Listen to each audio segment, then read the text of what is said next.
Mari, bakit sila maglakad yan? Ewan ko.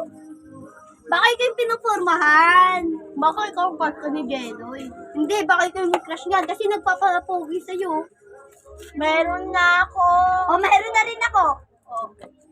Kasalanan ko ba? Kasalanan ko. Ba't mo ako pinag-uusapan? Hindi ka namin pinag-uusapan? Bakit Jello pangalan? Eh, ako lang yung Jello dito sa lugar. Bakit ikaw lang ba yung Jello dito? Meron kaya Jello dito? Ako lang. Meron. Meron kayo. Bala ka! Stop! Stop! Oy, mga Marte! Ayan si ate, pinag-chismisan si Jeloy. Nga eh, pati ate ko. Sa bagay, machismosa naman yung ate natin. Hoy, asan mga ate nyo? Hindi mo namin alam. Sigurado kayo?